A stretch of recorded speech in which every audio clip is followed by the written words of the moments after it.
We, the peoples. We the peoples. We the peoples. We the peoples of the United Nations. Determined. We the peoples of the United Nations determined. Determined to save succeeding generations. Determined to save succeeding generations from the scourge of war.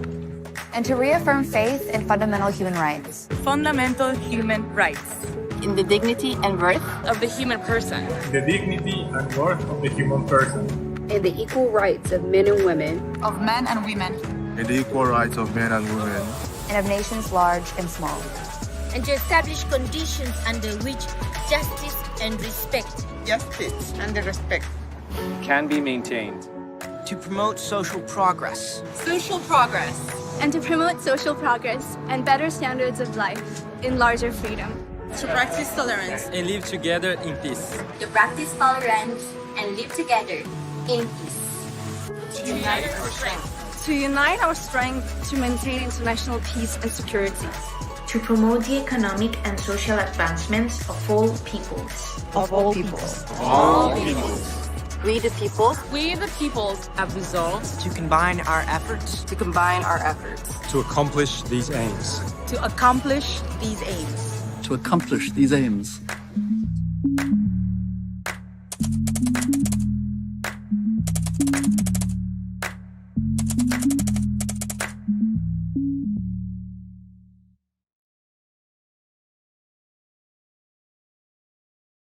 Hello, and thank you for joining us. I'm Rajesh Mirchandani, and I'm one of your hosts for We the Peoples 2021, the UN Foundation's annual Global Leadership Awards, coming to you virtually this year. The phrase, We the Peoples, well, that recalls the powerful opening words of the UN Charter. At the end of World War II, the Charter was written to inspire and guide the work of the then new United Nations to create a better world for us all. And for more than 20 years, the UN Foundation's Global Leadership Awards have been our moment to recognize extraordinary individuals and organizations striving to do just that.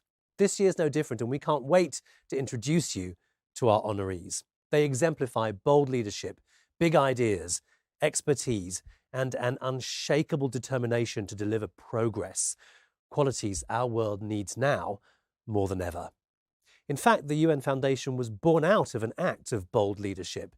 In 1997, Ted Turner at the Global Leadership Dinner announced the creation of the foundation as an international charitable organization to support the UN and UN causes and engage people everywhere in the mission of the UN. And over the years, we've been proud to honor an exceptional lineage of dignitaries, activists, and visionaries. Take a look. So I decided, though, what would be really exciting to do is I'm going to try my dead level best to create or find a UN foundation.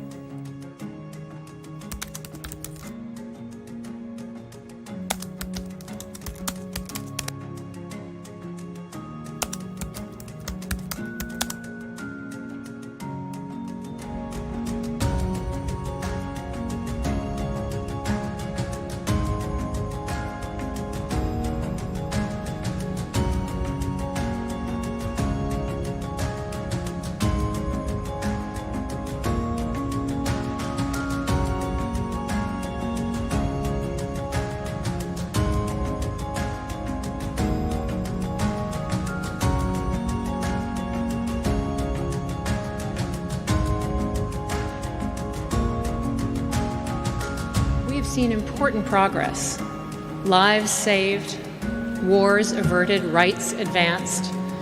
But our progress isn't a given. Our progress is a choice. Choosing to join in a common fight for what matters in a perilous world is exactly the choice before all of us. And people are making that choice.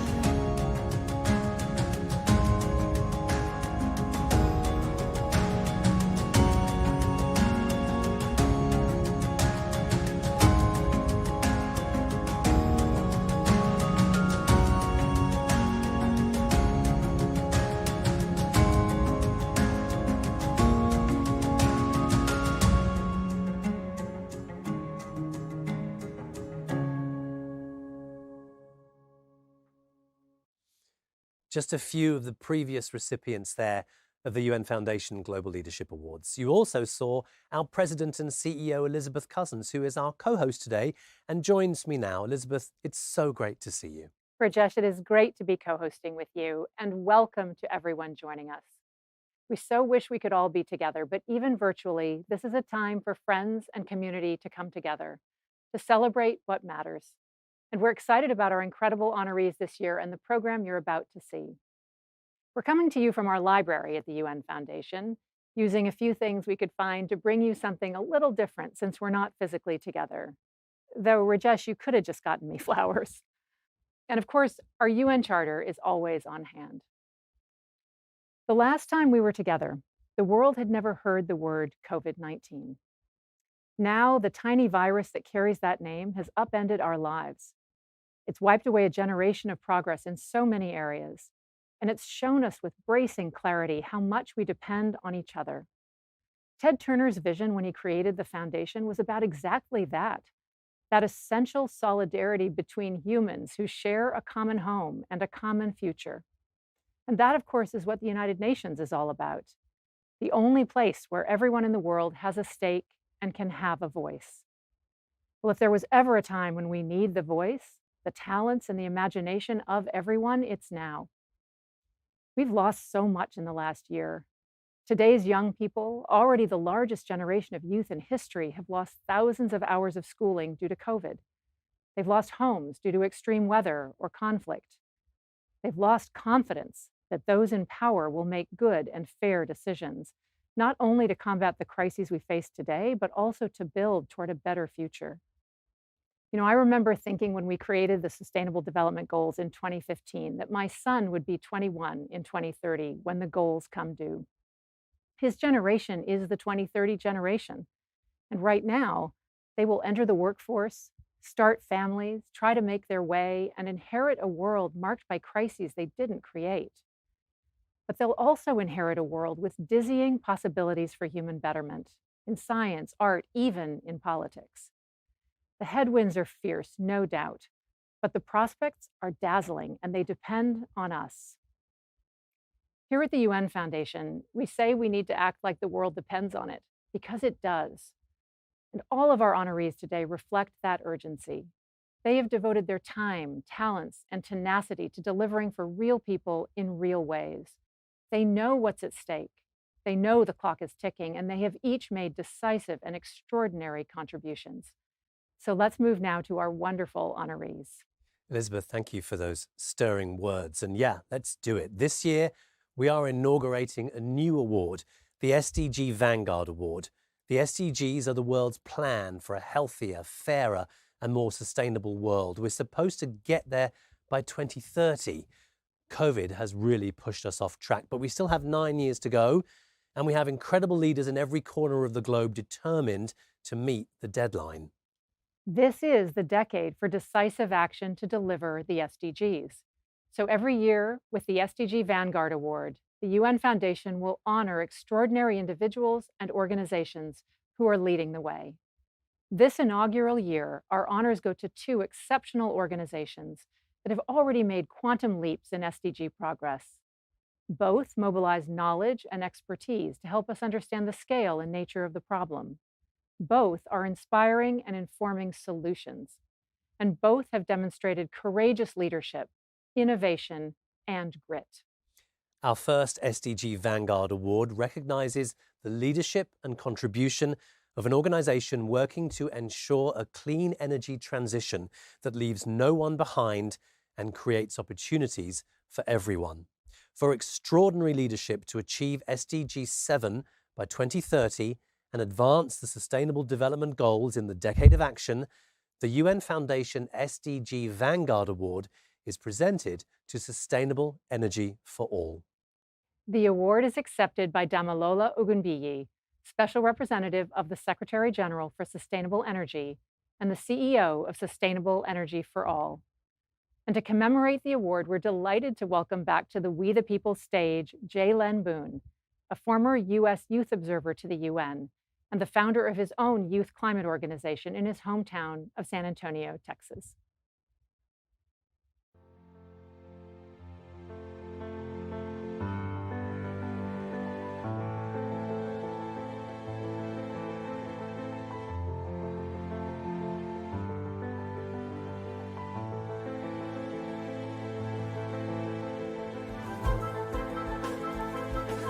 world is hungry for solutions to global challenges. This initiative provides them on multiple levels.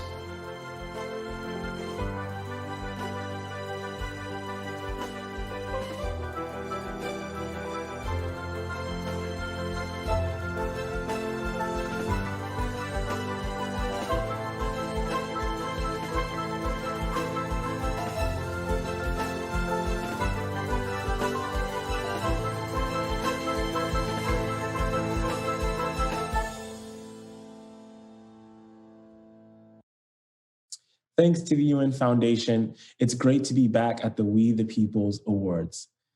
During my time as US Youth Observer, I got to work with so many people at all levels, from senior leaders at the UN to young people all across the United States. And it showed two things.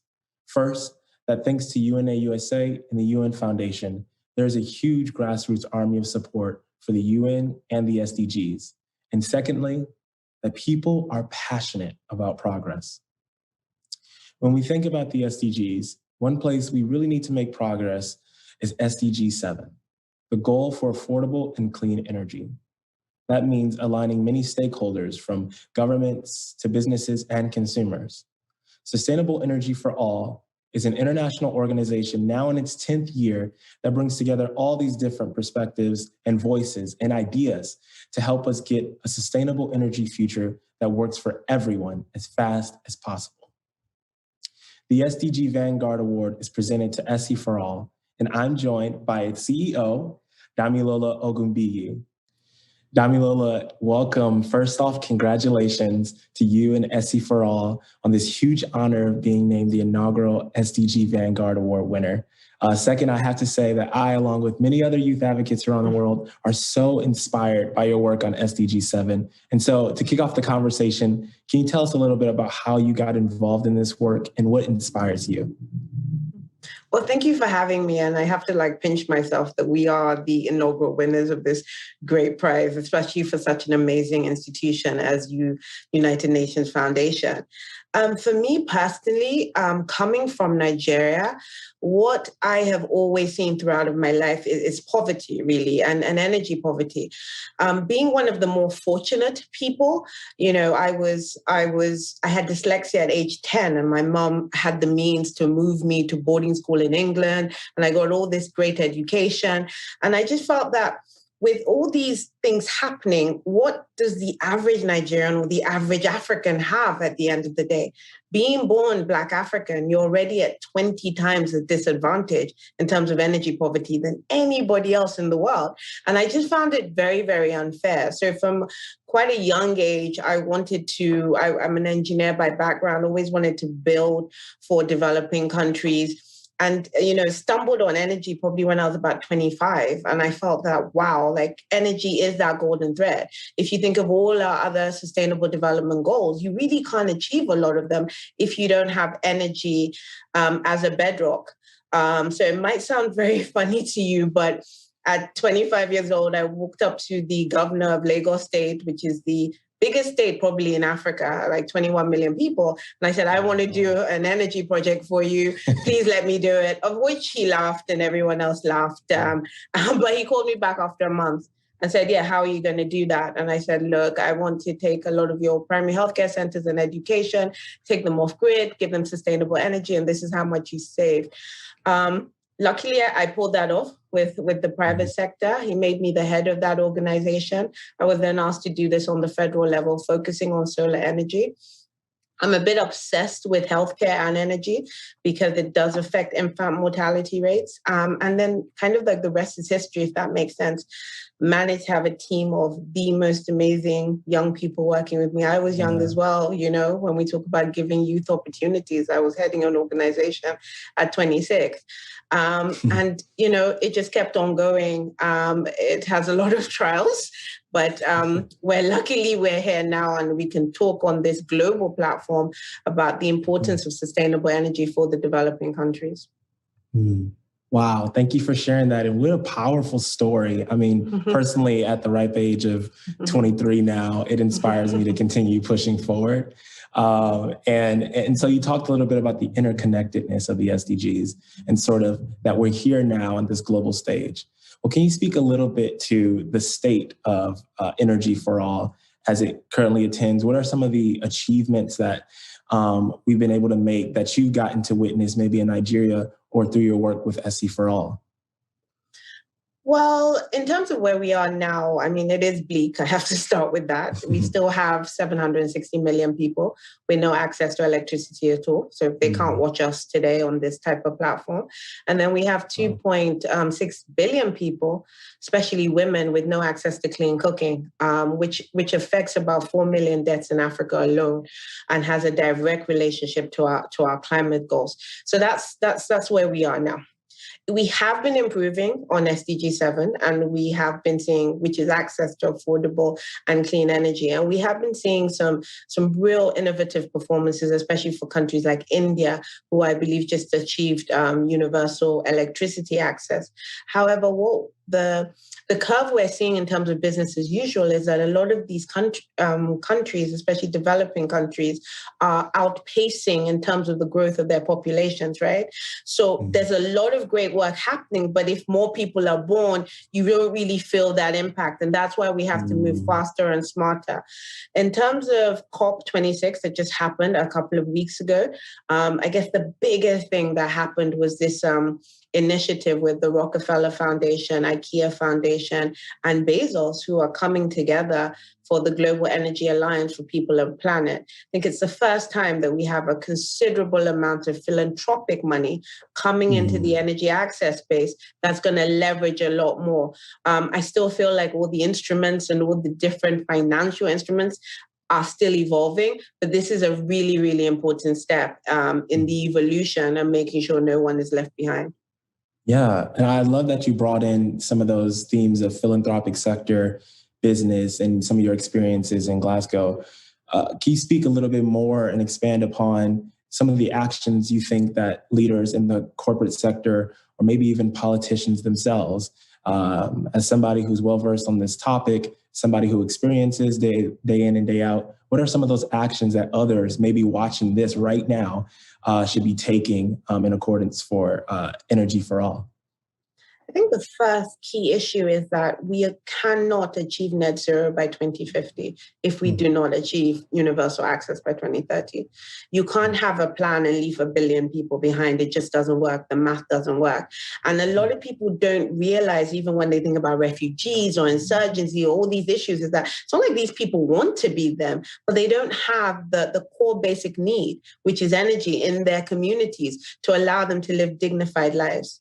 Right? So when we are even planning solutions for them, it must be energy for development, energy for economic growth, energy for gender empowerment, not just kind of minimum level of light bulb, something that you and I would never be happy with, but you think it's okay to do it because people are poor. So I think that's one key step. The other key step is that everyone can do something in relation to energy, right?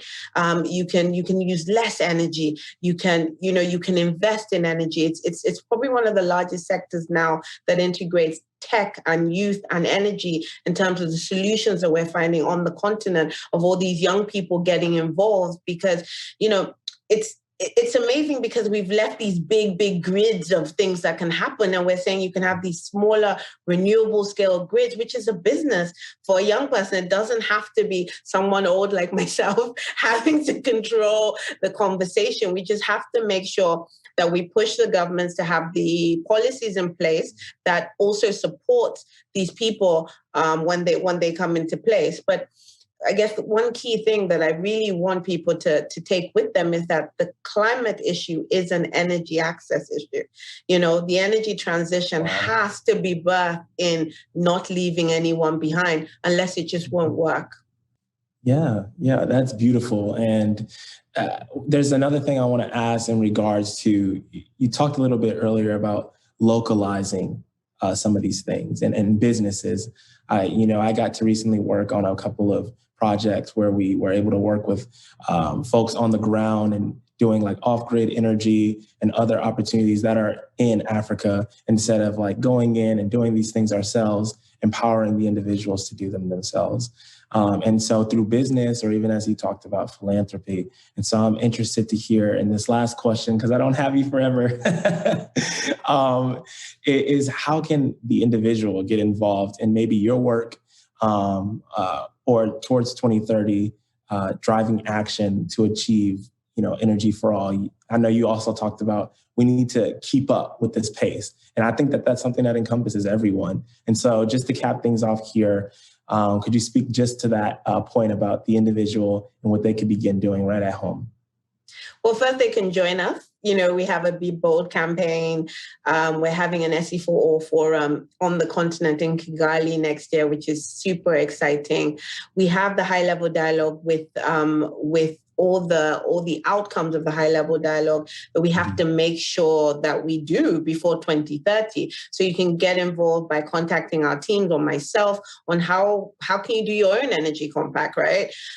If there's a particular country as well that you'd like to work in or you want to know more about, we could probably help you, connect.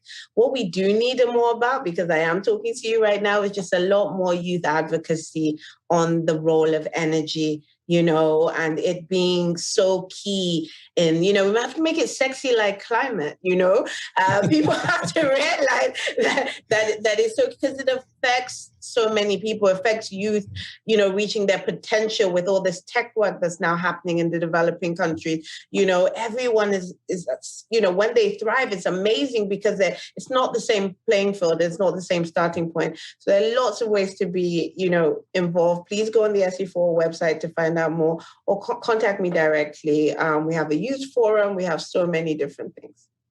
Wow. Damilola, a force to be reckoned with. Thank you so much. And congrats once again on being one of the inaugural SDG Vanguard Award winners. It's a pleasure to have even met you now and to continue to drive action as we head towards 2030. Thank you. Thank you so much for having me. What a great conversation. And I'm with Jaylan. I wish it could have gone longer. And I love Damilola's call to pick up the pace to 2030, which is a message for us all. Our second inaugural SDG Vanguard Award focuses on SDG 13 and recognizes the organization that has singularly set the world's agenda for climate action. We all now know that climate change poses an existential threat. We know we can't meet our other goals without dealing with it. And we equally know that beating climate change can be a race to the top toward more vibrant economies and societies. Well, the reason we know that is because of our next honoree, the Intergovernmental Panel on Climate Change, and the thousands of climate scientists they represent worldwide. The IPCC is not just at the cutting edge of climate science, it is the cutting edge of climate science, and they have given us the essential vocabulary to drive climate action at every level, for politicians, business people, and citizens alike. In recognition of steadfast commitment to scientific excellence and for extraordinary leadership to achieve SDG 13 and advance the Sustainable Development Goals in the Decade of Action, the UN Foundation SDG Vanguard Award is presented to the Intergovernmental Panel on Climate Change, the IPCC, and to accept, we'll hear from IPCC Chair Ho-Sung Lee.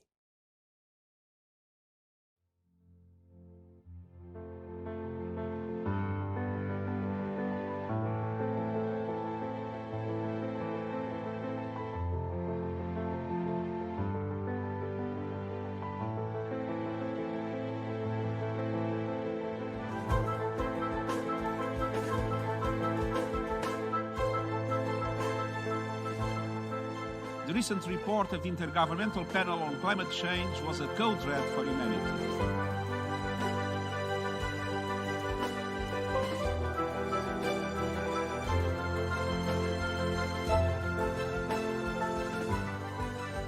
For more than 30 years, the science has been crystal clear.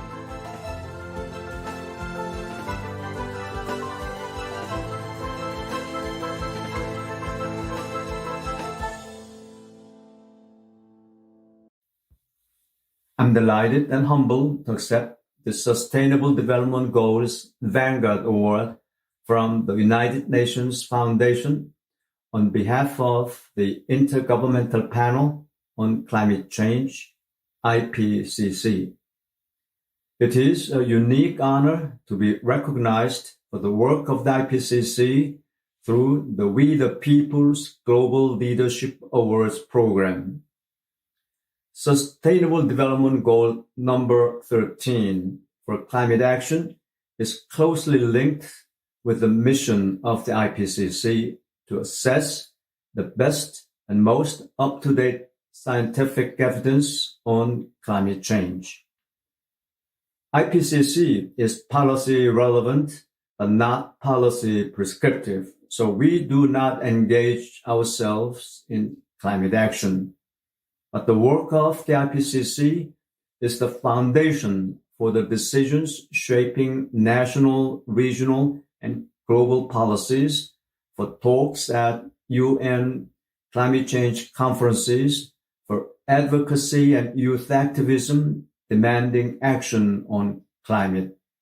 We understand that these important components involve a diverse array of climate change stakeholders. Their choices and decisions must be grounded in the best available science. IPCC takes this responsibility seriously. We are honored that we are entrusted with this critical task. We are also proud to partner with the UN Foundation, a relationship that is nearly a decade old. The UN Foundation's steadfast support for IPCC's work has been an important boost to our capacity to communicate globally the critical findings of our assessment reports. Thousands of people are behind every single IPCC report, from the hundreds of authors who write them to the hundreds of expert and government reviewers, from the governments who finalize the text to the IPCC Secretariat manages the entire process. And in a sense, every IPCC report builds on the work of the thousands of scientists in all fields whose research is being assessed. This Sustainable Development Goals Vanguard Award is a testament to the incredible work of this vast network who tirelessly strive to ensure the world's leaders have the best climate science and data. On behalf of this entire network, I thank you again for this award and for acknowledging the important work of the IPCC. You know, the thing I find most inspiring about the IPCC isn't just their world-beating science, it's also that they're always pushing the barriers to forge consensus so that science can drive policy and action. It's the ultimate credibility, and we're so glad to be able to honour them. Our next award goes to the core of the UN Foundation's mission to honour individuals whose achievements can often go unheralded, but who are at the heart of what the UN is about. The UN Heroes Award recognizes the compassion and courage of ordinary UN staff, the frontline workers from all countries and backgrounds who dedicate their lives to serve the world's most vulnerable. Over the years, we have celebrated peacekeepers. We've recognized humanitarians. This year, we honor the UN's vital efforts to protect fundamental human rights for everyone, everywhere. In too many places, near and far, human rights are being eroded, equal rights denied. The challenges our world faces, from climate change to COVID-19 to conflict, often take their heaviest toll on the rights and freedoms we should all enjoy. Rights that are enshrined in the UN Charter, rights that really embody the spirit of We the Peoples. On the eve of Human Rights Day, we are proud to honor the UN's Office of the High Commissioner for Human Rights and UN human rights workers around the world. In recognition of the courage and compassion of UN frontline human rights workers and their determination to defend and protect the most vulnerable people everywhere, we are delighted to present the UN Foundation's UN Heroes Award.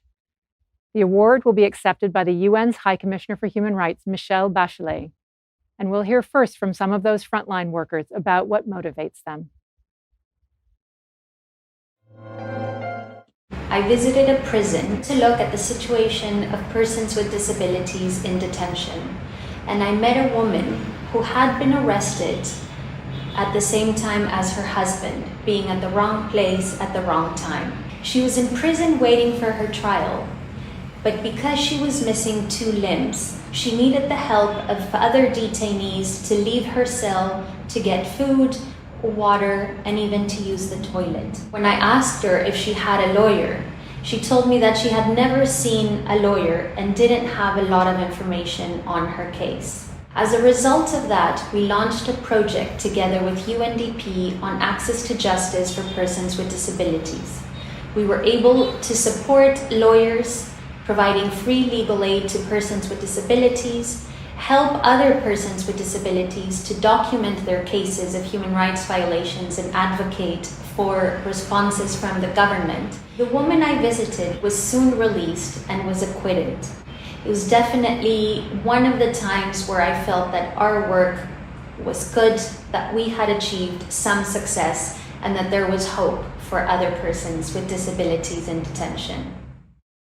My first job was to go to the prisons to identify inmates that have overstayed in the prisons between 7 and 8 years to 10 years in prisons without trial, file for their bail application and for the enforcement of their fundamental human rights. That was my first professional work as a lawyer, and that work inoculated me into the work of human rights. Those days that I walk into the prison yard and I see inmates who flocked to me as if I am their savior, whose hope of coming out of the prison cannot be realized unless I take their note and take their files and file for them. So that fact that somebody can make a difference in the lives of somebody, someone that is hopeless, really motivated me. Certainly, I say we have a lot of hope for human rights if you look at where we're coming from. We may have forgotten that there was a time when slavery was acceptable. There was a time when apartheid was acceptable. There are times that so many other issues were acceptable, but today they are not. It's actually very rewarding to work alongside survivors, to work alongside victims, to work alongside women human rights defenders and human rights defenders in general. It's inspiring because they have such strength, they have such determination, they lead by example, they have founded large movements, they have changed the way we look at things. I'm always hopeful for the future of human rights because I can see that throughout the decades we've achieved so much change. Social movements have achieved change, the women's movement have achieved change, and the women's movement in particular inspires me. The way women have fought for their rights, not just in the public space, but in the private space, empowering themselves, gives me inspiration and tells me that we can always change things for better. Greetings to all of you. On behalf of all my staff, I'm deeply grateful and honored to accept the UN Heroes Award from the UN Foundation. I'd like to dedicate this distinction in particular to my human rights colleagues in the field, who live and work in more than 90 locations with commitment and unwavering passion, accompanying and sustaining national and local efforts for dignity and rights. Working with governments, civil society, religious leaders, businesses, and members of vulnerable or marginalized communities, our colleagues, including national staff, often operate in a context of very high pressure and even risk. Many of our staff also spend a significant portion of time on capacity building for government officials, for members of security and police forces, and for civil society groups. The core drive is to translate human rights into practical measures, how to manage peaceful protest, how to set up fiscal policies that make it possible for everyone to have access to social protections, how to ensure that women and girls, young people, and members of minority communities can raise their voices and participate fully in the life of a nation. We also work in the longer term to help governments to strengthen laws and institutions that protect rights. And we seek to empower human rights defenders and civil society activists in all their diversity and ensure civic space is protected so that they can effectively conduct dialogue and work to advance respect for human rights. The pandemic has exposed a raft of inequalities. Health system has been pushed to the limit, leaving the vulnerable without care. Poverty rates have soared. Social protection gaps have widened. Deep-rooted discriminations have even become even further entrenched. And many governments have taken the opportunity of the pandemic to advance new restrictions on the work of civil society. The triple planetary threat of climate change, pollution, and biodiversity loss threatens even more extensive harm. Undeniably, we are living in a fragile world. We need to keep bold and courageous steps together to bring about genuine change and advance the resilient societies we need to tackle this crisis. On the eve of Human Rights Day, we're echoing the Secretary General's urgent call for the whole UN to advance a common agenda and a new social contract with equality and human rights at their core. Human rights must be placed front and center to ensure that we're all equal in dignity and rights. This is our collective responsibility, and if we live up to it, I am positive we can move towards a strong recovery. In that context, I want to pay tribute to the work of the UN Foundation. Through your commitment and dedication to the principles of the United Nations and your unwavering support of human rights, you drive and inspire collective action on some of the most important issues of our time. Thank you for honoring our work with this award. We are proud to be in the company of a long line of remarkable recipients. And thank you for your important contributions to our universal human rights.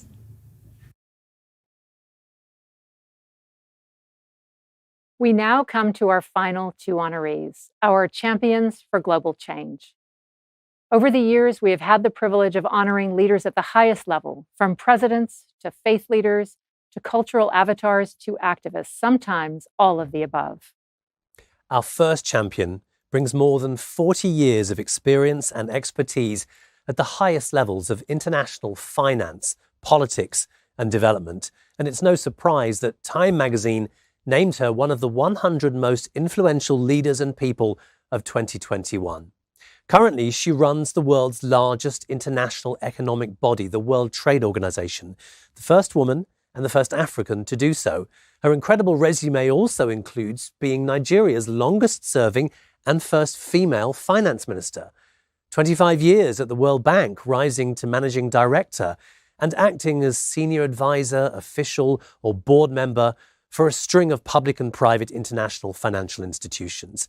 That's not to mention serving as chair of the board of Gavi, the Vaccine Alliance, being a COVID-19 envoy for both the African Union and WHO, sitting on multiple commissions and, having 14 honorary doctorates.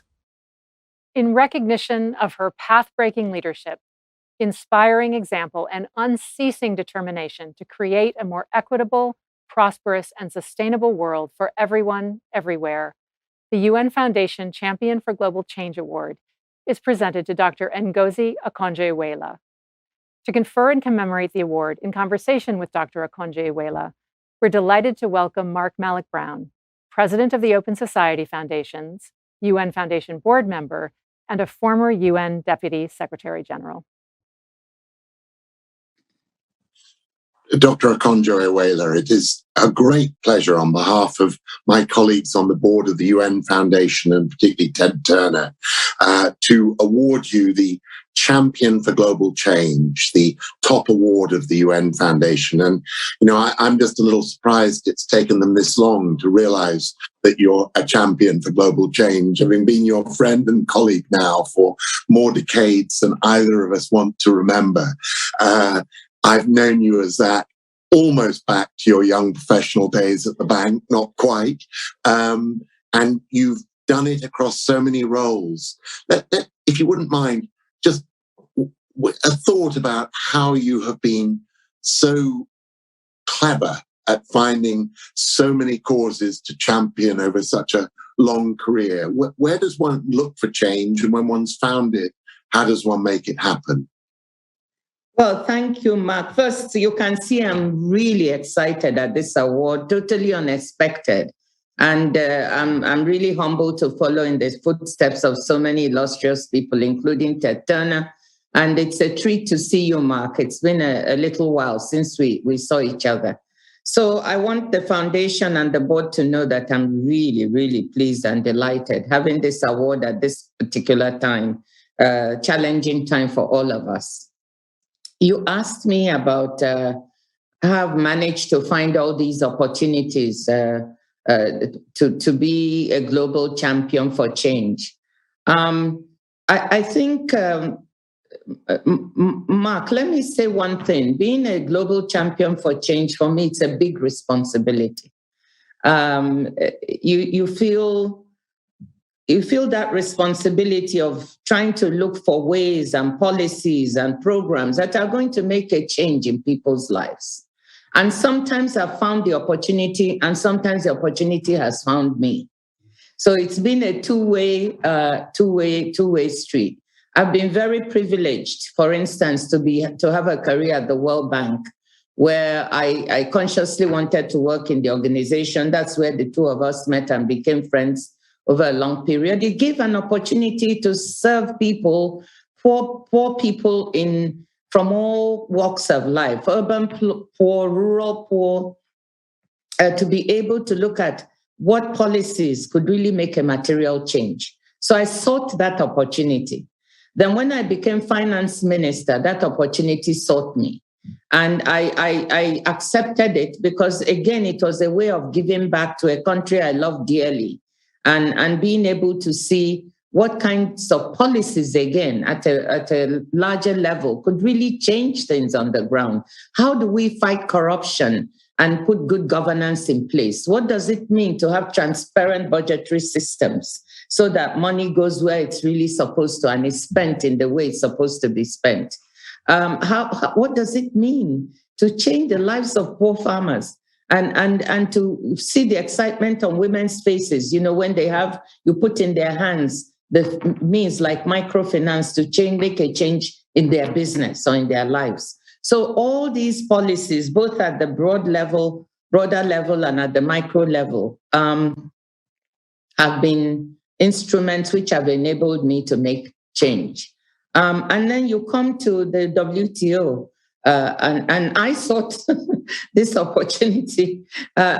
No, before I go to the WTO, Gavi, because Gavi was another wonderful opportunity where I was asked to chair the board, and it enabled me to work for the cause of children's vaccines, and then the WTO. WTO is a means of making trade be part of the solutions to today's global problems of the global commons, which affect everybody. Ngozi, thank you. And, having watched you as finance minister with great admiration as you battled huge policy challenges, including, as you said, real difficulties around corruption in many of the processes of government in Nigeria. I wonder, what your reflection is on that interplay between being a national leader and an international leader. It's in a way slightly different skill sets, but it's also each knowing its own role. How do we, on the international side, support national leaders? When, if ever, should we supplant them? What's the right balance between the national and the global? Well, on the global scale, you have the opportunity to impact so many people, but you don't touch and feel it the way you do on the national scale. And when you're trying to support national leaders, it's a fine balance because you've got to support them in a way that recognizes the good that is being done in the country, but also is not afraid to speak to them of policies that don't work. And trying to manage that balance is not always easy. But you do not do national leaders a favor by keeping quiet about things that don't work. But once you can make them know this support is in good faith, I think it works. It's always a balance to let them know that on the international stage, much is expected of them nationally. That's a great answer, because this is obviously a really difficult time when there's more nationalism and authoritarianism out there in the world than there's been in a long time. And, in many ways, poorer policy making in many countries than there's been in a long time. So, that voice of yours gently prodding governments to think and try and do a bit better in terms of policy is critical. Let's take, a terribly contemporary issue which preoccupies all of us, but you have been a leader on, which is this response to COVID and the huge injustice of vaccine distribution in the world. So many of us in places like New York watching this webcast, are on to our third vaccination dose, whereas in Nigeria, it's still, I imagine, probably less than 5% have been vaccinated. So, tell us about how you've sought to tackle that, and in doing so, probably challenge some, not just national interests, but some corporate interests as well. Well, thank you, Mark. I mean, you've said something that really hits me every day. It is not right that 7% of Africans are vaccinated. It's gone up to 7 now, but what a number. Whereas you have in rich countries, anywhere from 60 to 80% of people are more vaccinated. And, this is so important because I feel that we cannot have a sustainable recovery unless we do something about this inequity of access to vaccines. Let me also give you one more statistic. The concentration in the export of vaccines from 10 countries, 80% of vaccine exports in the world come from 10 countries. So that in itself poses a problem. And we need to deconcentrate manufacturing and manufacture more in developing countries and in emerging markets. So at the WTO, when I joined the WTO, this was one of the central issues that was really top of my list to deal with, because I saw the opportunities for the WTO to contribute to solving this problem. And how? I realized that it's our members that put export prohibitions and restrictions. It's our members that put policies on about trade facilitating measures. And it is these that make the inputs and outputs for vaccines flow. If you have a trade restriction, that means that one component or the other cannot get where it needs to get. If you put in a prohibition, it means that vaccines can be exported from where they are to where they are needed. So what we decided to do is to do something slightly unorthodox, which is to reach out to the vaccine manufacturers and say to them, we'll work with you to look at your supply chain issues and help you monitor these so that we make sure obstacles in your way, they are removed so we can increase production. Because we had a supply shortfall in the world at one time. If we can increase production and distribution, we can get more jabs in arms.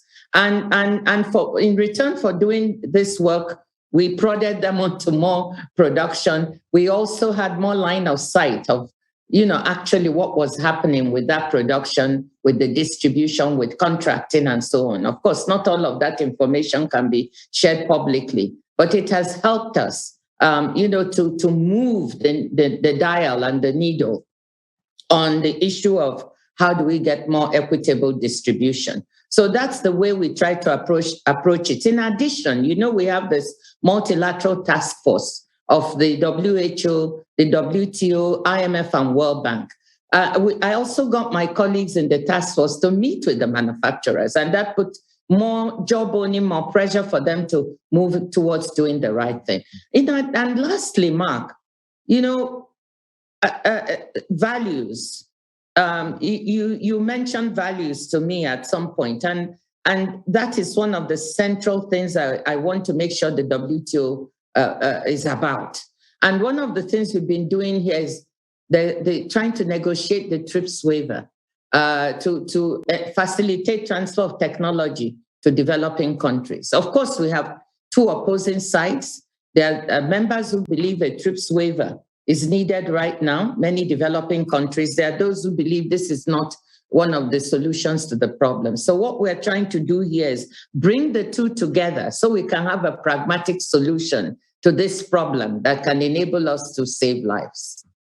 Well, Ngozi, it's a fantastic initiative. And I remember going back to the time of HIV/AIDS when Kofi Annan did something very similar to sort of browbeat the manufacturers into concessions on pricing, with the risk that if they didn't, a TRIPS waiver was looming in the background. And I detect a rather similar mixture of blandishment and threat, gentle threat in your approach. And, you know, and just listening to you, if I may, as we finish here, you know, Ngozi, the WTO is thought of as being an organization about rules, but listening to you over the last minutes, I'm reminded you are a person who is about values and principles and passion and making the world a better place. And, you know, I think for all of us to see trade in the hands of a person of values, as well as a person who is a very distinguished economist, gives us all hope that, you know, trade isn't going to be something that's done to us, but that trade becomes finally not the globalization of uncontrolled forces as in the past, but a kind of value, an economic value and a means of organizing ourselves economically, which supports and sustains people rather than overwhelms them. So, Ngozi, Madam Globalization, if you like, but the one who's going to tame globalization and bring a more human face to it. Good luck in everything that lies ahead, and you are the great champion of global change. Thank you. Well, thank you so much, Mark. And you talked about values. Thank you so much for that. I think the WTO can contribute so much more to making life more bearable for people. In her remarks there, I loved how she said that you don't do national leaders a favour by keeping quiet about policies that don't work. And it made me think that all these years, our awards have honoured people who don't keep quiet. They're the noisemakers and the sense makers. They're the risk takers and the rule breakers. And I wouldn't have it any other way. Absolutely right. And that brings us to our final honoree. Our final award this year is a bit personal for all of us here at the UN Foundation. It's given to a man who has served the world's poor for decades. He also has helped guide our organization from the very beginning as an advisor, a counselor, a distinguished member of our board of directors, and a friend. Today is a resonant day, on the eve of Human Rights Day and the day before the Nobel Peace Prize is awarded, one of many accolades our honoree has received over the years. So in recognition of enlightened leadership, path-breaking innovation, and courageous determination to enhance human dignity, equity, and justice for everyone, everywhere, the UN Foundation Champion for Global Change Award is presented to Professor Muhammad Yunus. We are thrilled that this award will be commemorated in a conversation with another bold leader, UN Deputy Secretary General Amina Mohammed. But first, I'd like to hand the floor to the other members of our board who have a few words to say about what Professor Yunus means to the world and to us, and why we are so thrilled to honor him. Poverty is the absence of all human rights. The frustrations, hostility, and anger Generated by abject poverty. Generated by abject poverty. Cannot sustain peace in any society. For building stable peace, We must find ways to provide opportunities. To provide opportunities for people to live decent lives. Those are some of the many wise words. Many wise words of the 2021 UN Foundation Champion for Global Change. My friend. My friend. My friend. My friend and fellow UN Foundation board member, Muhammad Yunus. Muhammad Yunus. Muhammad Yunus. Muhammad Yunus. A lifelong social activist and innovator. He's the founder of the Grameen Bank. He revolutionized microfinance and microcredit. Became known as the banker to the poor. He created a movement to lift millions of small business owners and women out of poverty. developed new forms of civic participation. He helped catalyze a green revolution in his own home country of Bangladesh. And was honored with the Nobel Peace Prize. Poverty, he said, poverty does not belong in civilized human society. Its proper place is in a museum. We honor him again today. We honor him again today. For his profound vision, for his wisdom, for his passion that still burns. For his passion that still burns to consign poverty to history. And build a safer, greener, fairer world for us all. For us all. For us all. Dear Professor Yunus, it's so wonderful to be with you today. You've been a close partner to us at the UN for a very long time, especially in the capacity of the Secretary General's MDG and SDG advocate. And your advocacy has engaged countless people in the mission to unleash what I would say is the entrepreneurial capacity of women and youth around the world. So borrowing from your words, we shouldn't settle for small things. We can redesign the whole world in a way we imagine it, on our capacity to do massive things. And so here we are to celebrate the massive things that you've done in service to humanity as the UN Foundation honors you with its highest accolade, the Global Champion of Change. If anyone has been an outspoken and irrepressible champion of the people who have been left behind, it's certainly you. So let me ask, to begin with, what has motivated you all these years to do this work? Thank you, Amina, for your kind words. It's wonderful to see you. Well, you remind me of the starting point, how it all began. So way back in 1972, right after the liberation war of Bangladesh, Bangladesh became independent in December of 1971. And I came back from the United States to join the university in Bangladesh rather than teach in the university in the USA. So I resigned my job, came back to Bangladesh to see how I can be useful to the country. And the whole economy collapsed. And all the hopelessness, all the dark things around. You don't see this coming up any ray of hope.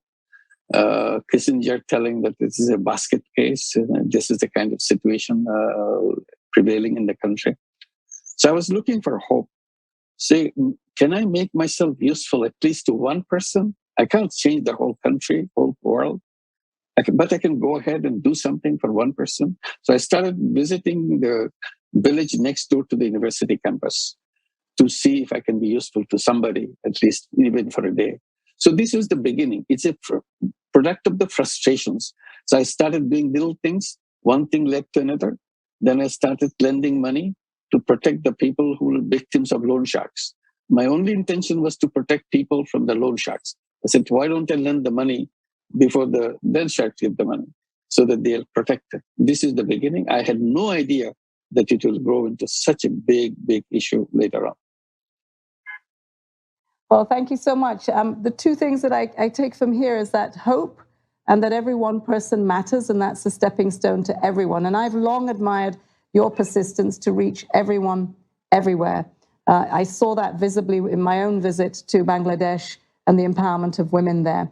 So when we talk about going to scale, few can match the lives lifted by microfinance. And we've seen how COVID-19 has had a huge impact on poverty. Recently, you've talked about the 3 zeros: net zero on the carbon dioxide emissions, zero poverty, zero unemployment. So how do we get to zero? Well, we have to redesign the present system, economic system, to address those 3 zeros, because all the mega 3 problems are created by the system. And this is what you're discussing at the United Nations, everywhere in the world: global warming. World doesn't have much time left. It's about to finish.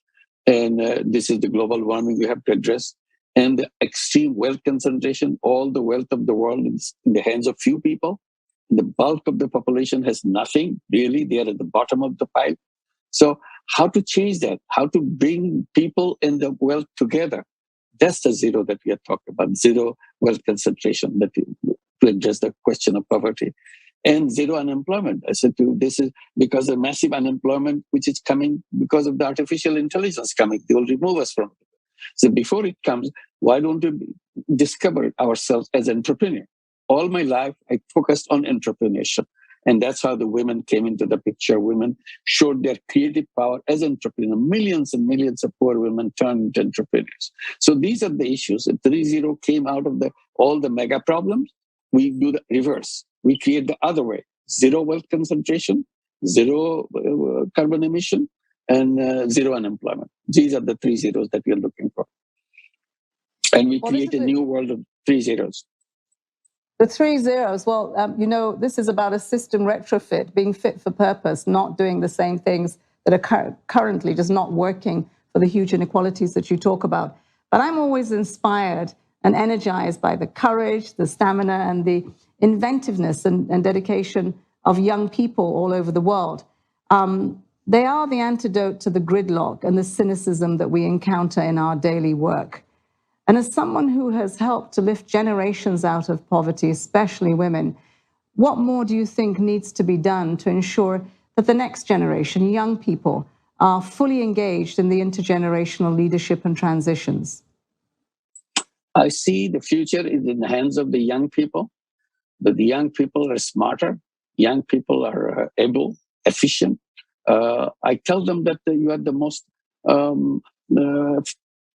powerful generation in the entire human history. Not because you're smarter than any other generation, but because you have enormous technology in your hand, which no other generation ever had that. So in that sense, you are like an Aladdin's lamp yourself. You are the genie. You can do anything you want. All you want to find out feel that you have the power, and then ask yourself the question, what use I make the power for? And if you know what the use you're making, go right for it. And they can do that. And this generation is a generation of supermen and superwomen. So let them enter the world and give them the space, give them the opportunity to do that, rather than saying, oh, you're young, still you cannot do that. I even said that definition of adult has to be changed, at least for this kind of purposes. Instead of waiting for 18 years, this young generation are ready at 15 years, 16 years, they're as smart, as able to access information and come up with creative solutions. Give them an opportunity to do that. Let them be creative entrepreneurs by themselves. Mm-hmm. Well, certainly, Professor Yunus, they've had so much now in their hands, technology, the fact that they will be so much more interconnected in cities in the future where the majority of our people would be, and facing the decisions where they will shape what happens to our planet. So they do have in their hands the power to implement Mission Possible and not to see the cynicism as the antidote, but otherwise. So, Professor Yunus, in recognition of your enlightened leadership and constant innovation to enhance human dignity, equity, and justice for everyone everywhere, we are delighted to honor you today. Congratulations and thank you. Well, thank you very much. Such a great honor for me. What a beautiful conversation, and thank you to the Deputy Secretary General. They both struck such a chord when they talked about young people, this generation of superwomen and supermen who it's our job to create opportunities to unleash. All of our honorees today have done so much to unleash greater human possibilities, to overcome poverty, to turn the tide on climate change, to uphold human dignity and fundamental rights, to unlock a clean and just energy future, and to fight for economic policies and systems that truly put people first. Their achievements are their own, but they also speak to the power of community, the force of solidarity, and the urgency of collective change. That spirit is reflected in all our honorees today, and I know in so many of you joining us. I hope you will leave today as inspired as we are to strive to deliver on the promise of the Sustainable Development Goals and the words of the UN Charter. Thank you, Rajesh, for co-hosting with me today, and thank you all so much for joining us for We the People's 2021. We look forward to seeing you in person in 2022. Stay safe, everyone. Stay strong, stay together, and see you next year.